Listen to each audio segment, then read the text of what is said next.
Hello everyone, my name is Amol More and welcome to our channel Solution to Blackbook. Now today one of our student has asked a very nice and intelligent limits question. This limit question is particularly n tends to infinity. Now n tends to infinity are usually limit of sum, or we call them applications of definite integration. Okay, so you already know the procedure for that. I'll tell you the procedure. First of all, you should try to get r by n. Okay, now what is this r by n? You will get to know once you see the sequence. I'll just write this down. L is equal to limit n tends to infinity and n raised to minus half 1 plus 1 by n. Do not just worry about it, all will get sorted. Just look over here. 1 raised to 1, 2 raised to 2, 3 raised to 3, dot dot dot, n raised to n. Now see the magic over here. I needed r by n. I can see r. Those who have studied sequence and series chapter, they can see r directly. 1, 2, 3, 4, 5 are all r's. I needed n. So 1 raised to 1, n raised to 1, right?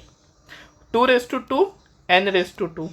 3 raised to 3, n raised to 3. Right? N raised to n, n raised to n. I hope everyone got it. But this is maths. Everything should be balanced. So I have divided, right? Now I will multiply. Multiply with n raised to 1, n raised to 2, dot dot dot, up to so on, n raised to n. I hope this procedure is clear with you. Because this is maths, everything should be balanced. If you divide, then you have to multiply. Okay. Now observe this question very carefully, what is happening all along. This n raised to minus half 1 plus 1 upon n shouldn't be bothered with. Okay. Now just observe the things I am writing down. 1 by n raised to 1, see how beautiful.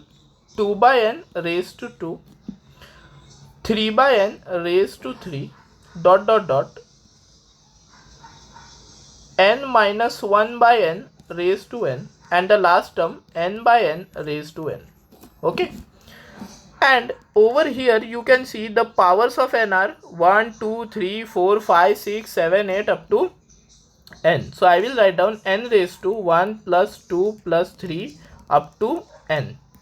I hope you got this step, and raised to 1 by n square. That step was very essential. Okay. Now what will happen? N raised to 1 plus 2 plus 3 plus up to n. What does that mean? It means 1 plus 2 plus 3 up to n means what? It is the addition of first n terms. What is the addition? 1 through n, n plus 1 by 2. That is the only change you need to make it here. So let me write down limit n tends to infinity, n raised to minus half 1 plus 1 upon n. I think we should now cross multiply that stuff. N plus 1 upon n. Very nice. See, I just cross multiplied, nothing much. And then I am going to write it down. 1 by n raised to 1, 2 by n raised to 2, dot dot dot, n by n raised to n. No sweat. Then n raised to 1 plus 2 plus 3 up to n would be n, n plus 1 by 2. Okay, spare me this because I cannot write the power over here. I'll write down the power over here. I hope you understand. The power is 1 by n square. Limit n tends to infinity. Now the magic is about to happen. N plus 1 upon minus 2n. Just observe very neatly and carefully. So this will be 1 by n raised to n, 2 by n raised to 2, dot dot dot, n by n raised to n. Okay, I am giving this power 1 by n square. Pretty nice. And this n plus 1 upon 2, I am giving this also power 1 by n square. I hope you liked this. See, all the things will fall into places in just a bit. You can see n over here, you can see n over here. Means both the powers can be added. 1n is getting cancelled. Now, what is so special about this power? In a bit you are going to understand that. N plus 1 upon 2n with a minus sign, and this is the same thing n plus 1 upon 2n, isn't it? The same thing. It means it is basically what? 2 minus 2, 3 minus 3, same minus same. It is basically n raised to what? It has to be 0. So can I write down directly 0? And what is n raised to 0? Everyone knows it. It's 1. So n raised to 0 will be turned to 1. Okay. Now the problem over here is limit of some sums have to have plus sign in between. Limit of sum. So there has to be a summation, but we see all the products over here. So that won't work. Now what is the best way to convert a product into sum? Yes, I could hear that out loud. Logarithms. You need to take log. So let me say I take log on both sides. I'll write down the LHS on over here. Right? I am calling the limit to be L. Let us take log on both sides.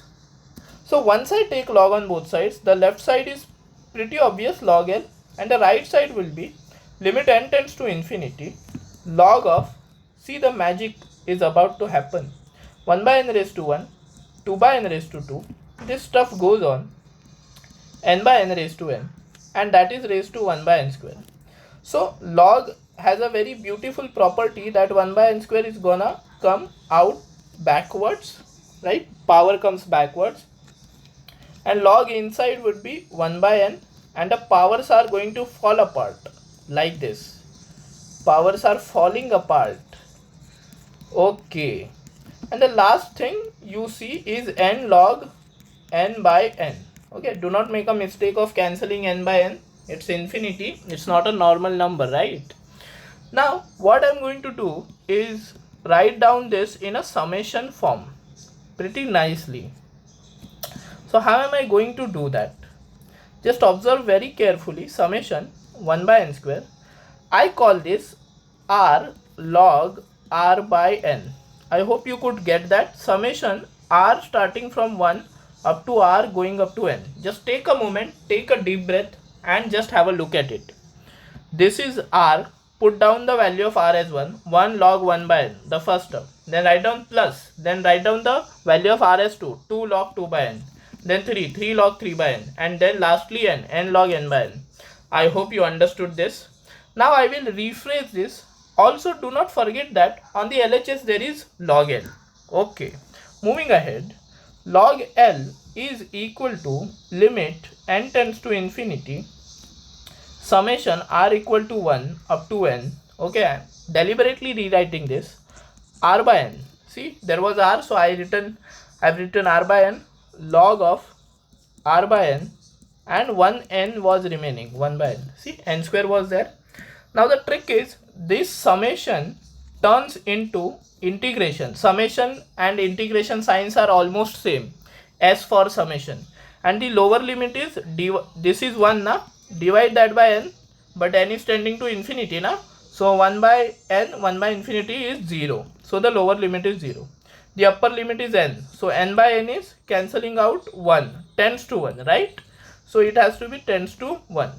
R by n always gets replaced by x, and 1 by n gets replaced by dx. Okay, that is the application of definite integration, as every one of us know. So this limit and summation sign got replaced with integration sign. R by n will replace x, and this will be log x, right? R by n again x, and 1 by n will be dx. So see how beautiful this sum is. I just love this sum.